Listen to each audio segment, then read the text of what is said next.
Doug didn't say he's our democracy developer on GRITtv. It is such a pleasure to be here. I know I tweeted that it was a disproportionately large group of white guys, but I am really impressed so far. They rate things. It's just fantastic. I'm really happy to be here. This has been an amazing week, a couple of weeks. GRITtv, for people that don't know, was a kind of experiment, 3-year experiment. Could we figure out how to broadcast on TV, on satellite, on cable, online, all at once, with a team of 8 for no money? And we did, more or less, with the help of Sarah Jaffe and a bunch of other people who are here, over here. So we came out of the independent media movement. I thought it was important to have a daily intervention that could create some new media darlings, that could follow stories over time, that could connect the solutions with the problems, that could present some of the amazing people you have in this room and some of the people who are out there talking about a new economy in the same conversation. Not in the back of the book, human interest feature, the same conversation that's talking about how screwed up everything is and how the hell did we get here. We bring the non-punditocracy into the same conversations as the experts and the professors. We talk about the marginalized experts, that's us, and the extraordinary regular people.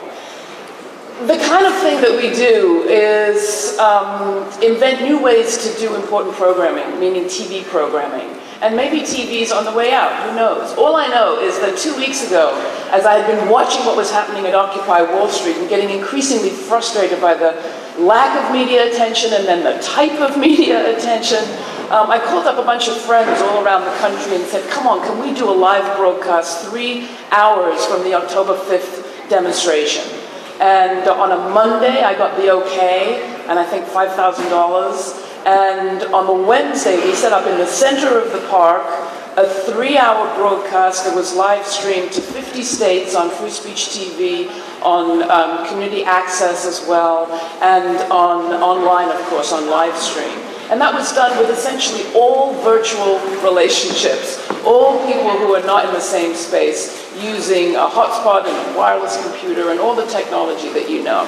So that evening it was interesting to see the contrast when Ed Schultz from MSNBC invited me to be on his show right there at Occupy Wall Street, and I'm looking at this enormous truck belching fumes, that's what he requires to do TV, versus this little rolling bag that we had brought to the site a few hours earlier. All of that is super exciting. But I'm reading the news, and how many of us read that story on Monday about the decisions that were made in the Pentagon and the State Department about whether or not to wage cyber war on Libya? And the reason they didn't do it was because they didn't want to be the first people through that window of cyber warfare, meaning one nation attacking another nation through crashing its communications technology. I think our question here is the question, are the technologies that we're talking about going to be used for contact or control? And just what does our contact-driven peace movement look like? So that's my provocation. Thank you all.